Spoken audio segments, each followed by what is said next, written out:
सबको जय माता जी की, जय भवानी, जय श्री राम। मैं महिपाल सिंह मखना, श्री राजपूत कर्ण सेना का राष्ट्राध्यक्ष, आपका भाई। पहले तो उन हर एक क्षत्रिय बंधुओं को, मेरे भाइयों को धन्यवाद बोलना चाहूंगा जो स्वाभिमान के साथ खड़े रहे। और कहते हैं ना, घमंड तो रावण का भी नहीं रहा। हमने बार बार चेताया, महिला सम्मान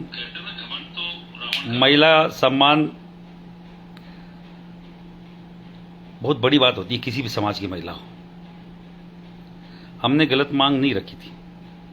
मैं पूरे 2 महीनों में ये बोलता रहा, चिल्लाता रहा, हर जगह जाके मैंने बोला, माँ भगवती कसम खा के बोला कि हम लोग बीजेपी के कोर वोटर हैं। मैंने आज तक, अभी भी बोल रहा हूं,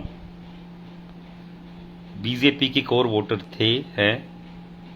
इन लोगों ने जबरन धर्मांतरण हमारा करवाया, जबरन धर्मांतरण जिसको बोलते हैं, और राजपूत को अलग थलग करने की कोशिश करी। महिलाओं की अस्मिता को उछाला गया। हमारे महिलाओं के रिश्ते अंग्रेजों से बताए गए। और सबसे कुछ अपने ही लोग तब भी ये बोल रहे थे कि आप गलत कर रहे हैं, और मैं अभी भी ये बोल रहा हूं, स्वाभिमान से कोई समझौता नहीं। हम कितने जीते कितने हारे मुझे नहीं मालूम, मैं ज्यादा कैलकुलेशन नहीं लगाता। मैं पॉलिटिकल आदमी नहीं हूं, और पॉलिटिक्स में मेरा कोई भी इंटरेस्ट भी नहीं है। पॉलिटिक्स में इंटरेस्ट होता था 18 साल करणी सेना को चलाए हो गए। मैं पहली बार जब करणी सेना बनी 2006 में, तभी एमएलए एमपी की टिकट मिल रही थी। इतनी ताकत करणी सेना में उसी समय भी थी। कई लोगों को ये गलतफहमी होती है कि इनको ये एमपी एमएलए की टिकट के लिए कर रहे होंगे। हाँ, अब की बार टिकट की जरूर हम लोगों ने करणी सेना की टिकट के लिए 1-2 टिकट की डिमांड करी थी, मैं झूठ नहीं बोलूंगा। और इन लोगों ने केवल उल्लू बनाने के अलावा कुछ नहीं किया, और वो भी कोई बात नहीं। फिर भी हम तो वोट बीजेपी को देते हैं, अगर पुरुषोत्तम रूपाला ये बकवास नहीं करता। नो डाउट बीजेपी को बिना मांगे देते हैं, हमेशा देते आए, बंधुआ मजदूर की तरह देते आए। पर पुरुषोत्तम रूपाला जैसे अभद्र व्यक्ति को टिकट काटने की मांग करी गई। हमने 1 महीने तक की बात करी, भाई आप काट दीजिए, काट दीजिए, पर इन्होंने हम पे ध्यान नहीं दिया। इनको नहीं मालूम था ये चिंगारी ज्वाला का रूप ले लेगी, और ये जौहर की ज्वाला है, महिलाओं के सम्मान की ज्वाला है, कई चीजें जला देगी। मालूम नहीं था। मैंने बोला था 2018 में हम लोगों ने नारा दिया था, कमल का फूल हमारी भूल। 3 स्टेट की सरकार चली गई थी, और वहां चिल्ला चिल्ला के बोला था, मगर 400 पार नहीं, पार्लियामेंट के बाहर जाओगे। पर लोगों ने लगा ये क्या कर लेंगे, ये क्या कर लेंगे ये 2-5 लोग। क्रांति 2-5 लोग ही लाते हैं, क्रांति के लिए लाखों लोग नहीं होते हैं, लाखों लोग तो जुड़ जाते हैं। और अभी भी मैं बहुत स्पष्ट तौर पे बोल रहा हूं, और बहुत सरल तरीके से बोल रहा हूं, कोई घमंड नहीं है, विश्वास है समाज के युवाओं पर। मैं बोल रहा हूं कि हमने कोई ज्यादा लोगों को नहीं जगाया, कोई 10-15% लोग ही जागे हैं राजपूत युवाओं के, मात्र 10-15% लोग। 10-15% में तो हालत ये है, अगर ज्यादातर युवाओं को ये समझ में आ जाती कि नहीं है ये लोग सही बोल रहे हैं, तो सुपड़ा साफ कर देते हैं। पर मैं नहीं चाहता था, हम लोग कतई नहीं चाहते थे कि बीजेपी सत्ता से जाए। हम चाहते थे इनके समझ में आए, राजपूत की उपस्थिति समझ में आए, राजपूत की ताकत समझ में आए।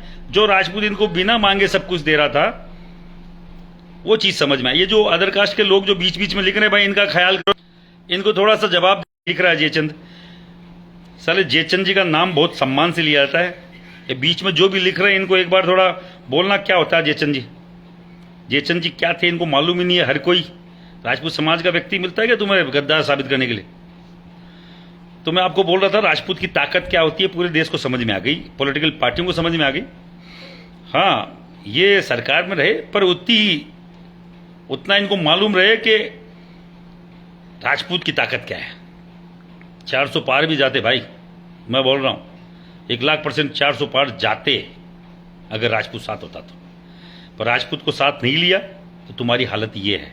जितने भी लोग मुझे देख रहे हैं, सुन रहे हैं, एक बार भाई, मेरे तो 2-3 महीने से इन्होंने फेसबुक रोक रखा था। आज शायद इनकी थोड़ी हालत कमजोर हुई है, इसलिए फेसबुक भी थोड़ा हटा है।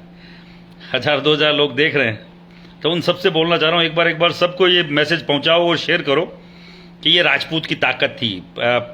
चैनल, अभी मैं 2-3 चैनलों के मुख्यालय पर गया था, उन्होंने बोला कि आपकी कोई भी प्रोग्राम दिखाने के लिए हमें मना किया गया था, स्पष्ट तौर पे। मैं नाम नहीं लूंगा, पर बड़े बड़े चैनलों के मुखिया, जो 1-2 मेरे मित्र भी हैं और राजपूत हैं, उन्होंने बोला कि भाई आपकी कोई भी न्यूज़ चलाने के लिए हमें वार्न किया गया था, चला दोगे तो तुम्हारी दिक्कत हो जाएगी। तो मेरे पास तो केवल एक ही तरीका था, सोशल मीडिया, और उस पर भी मुश्किल से 5-7 हज़ार लाइक्स, मतलब ऐसे मिलते जैसे कोई भीख में मांगे हो। और मैं सही बोल रहा हूँ, आप जो भी मुझे देख रहे हैं पूरे देश में, इस मैसेज को भेजिए कि राजपूत की ताकत है। ये वो युवा हैं जो स्वाभिमान से समझौता नहीं करेंगे। आपको मालूम है 7वें चरण तक हम लोग डटे रहे। इसका मतलब तो आप समझ गए होंगे कि खरीदने की कोशिश भी हुई होगी, हमें डराने की कोशिश की गई, हमें पे मुकदमे भी हुए, और फिर भी अगर आपके बीच में हूँ ये रिजल्ट आया है तो आप लोगों की ताकत है। वो सारे के क्षत्रिय के साथ रही, वो सारे जाति को बोलना चाह रहा हूँ, आप लोगों ने बाकायदा इनको दिखा दिया है कि राजपूत क्या होता है, क्षत्रिय क्या होता है। जब मान मर्यादा की बात आती है, बहन बेटी की इज्जत की बात आती है, तो क्षत्रिय किस तरीके से जवाब देता है। जो लोग अभी भी नहीं समझे, मैं बोलना चाह रहा हूं, अरे भाई तुम लोगों में बहुत ताकत है, ये पगचंपी करना छोड़ो। जूते घस के कमाई हुई इज्जत तलवे चाट के कमाई हुई इज्जत से बहुत ऊपर होती है। तो तलवे चाटना बंद करें और बाकायदा अपनी ताकत को समझें। आप समर्पण मत कीजिए, आप समर्थन कीजिए किसी भी पार्टी का, तो आपकी ताकत, आपकी मान मर्यादा बची रहेगी। लोग लिख रहे पुरुषोत्तम रूपाला जीत गया होगा, पर उसने 150 पुरुषोत्तम रूपाला को हरा दिया। गुजरात में कभी एक सीट नहीं जाती थी, वहां भी 1-1, 2-2 सीट गई है।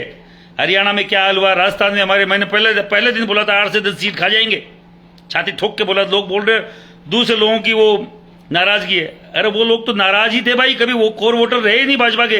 भाजपा कोर वोटर तो राजपूत रहा है, तो राजपूत के कारण से हारे जीते हैं। जो लोग विरोध में थे वो तो 2014 में भी थे, 2018 में भी थे, यही जीत ही जाते। हर जगह राजपूत का विरोध, नाराजगी, बाकायदा स्वाभिमान के साथ समझौता नहीं। इन लोगों ने हमारे पुरुषों की, ऐतिहासिक पुरुषों की जातियां बदली, उनका बदला लिया यूपी में, उनका बदला लिया हरियाणा में, हमारे हरियाणा में लाठीचार्ज हुआ, उसका बदला लिया युवाओं ने। ये बोल रहे क्या क्या थी, एक नाराजगी थी, हम लोगों ने फिर भी नजरअंदाज किया। चलो बीजेपी आनी चाहिए, राष्ट्रवाद। अरे राष्ट्रवाद का नारा राजपूत लगाता है, राजपूत के कारण से राष्ट्रवाद चालू होता है। जो भी जो ऊक चूक लिख रहे हैं भाई, एक बार जितने भी भाई लोग मेरे 2-2.5 हजार जुड़े हुए हैं, उन सबको बोलना चाह रहा हूं, जो भी ऊक चूक लिखे आज उसको जवाब दो, चुप मत रहना। कोई भी हो, राजपूत लिखे उसकी तो चमड़ी उधेड़ देना, क्योंकि ये राजपूत नहीं है साला, वो राजपूत हो ही नहीं सकता। जो राजपूत की बहन बेटी के ऊपर कोई भी टिप्पणी हो और फिर भी साला भाजपा का झंडा या कोई भी पार्टी का झंडा पकड़े घूम रहा है ना, ऐसे को तो इनकी खालड़ी छोलो सालों की। आए यहां पे भाजपा करते, हम भी भाजपा के थे, बोल रहा था ना भाजपा हम भी कर रहे थे ना, चिल्ला के भीख तक मांगी भाजपा से, क्या आप इसकी टिकट काट दो। क्या हुआ, लाखों लोग इकट्ठे हुए, सब पागल है। अब सब लोगों से फिर बोल रहा हूं, जो भी मेरे भाई है राजपूत, उनको लगता है कि मैंने सही काम किया है, हमारी टीम ने सही काम किया है, हमारे साथ लगे हर एक व्यक्ति ने सही काम किया है, तो मेरे भाइयों एक बार जितने भी ये 2.5-3 हजार जुड़े हुए हैं, एक शेयर बटाओगे, शेयर बटन दबाओगे, ये 5-7 हजार पे जाएंगे, लाखों लोग देखेंगे, करोड़ों लोग देखेंगे, और तब मालूम चलेगा हमारी ताकत क्या है। कोई नेशनल पार्टी, नेशनल जो भी टीवी चैनल है वो नहीं चलाए, कोई बात नहीं, पर आपको पूरे देश को तो मालूम चला है, वो भी आज तक नहीं चलाएंगे, अभी तक, अभी थोड़ी देर तक, अभी जैसे ही और ढीला हुआ मामला तो सब चलाएंगे, दिखाएंगे, झकमरा के दिखाना पड़ेगा राजपूत की नाराजगी को। आप सब लोगों से बोलना चाह रहा हूं, आप सब लोगों ने जो काम किया वो ऐतिहासिक है। कौन जीता कोई फर्क नहीं पड़ता है, राजपूत की तो कतई फर्क नहीं पड़ना चाहिए। हम लोग वॉरियर कौम है, लड़ते आए, लड़ेंगे आगे भी, मरे नहीं है, इतने मरे हुए नहीं है कि बहन बेटी की इज्जत पे बात आए और हम लोग चुप रहे, इतने तो बिल्कुल मरे हुए नहीं है। ऐसा कोई झंडा हमारे ऊपर कोई बना नहीं है कि बहन बेटी को ऐसी तैसी कोई कर दे और हम लोग चुप रहे, इतना खून ठंडा नहीं हुआ है। मैं आज भी बोल रहा हूं, ये जबरन धर्मांतरण इन लोगों ने किया, हमारी ऐतिहासिक पुरुषों की जातियां बदली इन लोगों ने, इतिहास को इन्होंने तोड़ने की कोशिश करी, खराब करने की कोशिश करी, विकृतीकरण करने की कोशिश करी। हमारे जो सबसे बड़े राजनेता थे उनको काट दिया इन लोगों ने, अगर आप और मैं खड़े नहीं होते तो योगी जी हटते अभी। राजनाथ सिंह जी की क्या हालत होगी देख लेते अब आएंगे ताकत से। राजनाथ सिंह जी भी आएंगे, योगी जी भी आएंगे, जिन जिन को साइड किनार किया था सब आएंगे। आप सबको बोलना चाह रहा हूं मेरे भाइयों, ताकत में शक्ति है, ताकत में शक्ति है। वो कहते हैं ना, इस कलयुग में अगर आप संगठित रहोगे तो ही आप सरवाइव कर पाओगे। आप सब लोगों से केवल यही निवेदन है, आप सब लोगों ने साथ दिया, सहयोग किया, उसके लिए बहुत धन्यवाद। आगे भी साथ रहें, संगठित रहें। और फिर बोल रहा हूं बीजेपी के शीर्ष नेतृत्व को, अभी भी वक्त है, राजपूत की ताकत को समझे। हम कोई आपसे अलग नहीं हुए हैं, पर जबरन धर्मांतरण बंद कीजिए। राजपूत की ताकत को आपको समझना पड़ेगा, साथ ले। पर अगर आप लोग यूं ही अगर ये करेंगे तो हम झुकने वाले लोग नहीं हैं। सब लोगों को बहुत धन्यवाद, सबको जय माता जी की। जल्द मुलाकात करेंगे। आप सब यूं ही साथ बनाए रखें। और जो आपने मैसेज दिया पूरे देश में नहीं पूरे विश्व में गया कि राजपूत क्या कर सकता है। मान सम्मान सर्वोपरि है, हमारा स्वाभिमान सर्वोपरि है, इससे कोई समझौता नहीं होगा। जय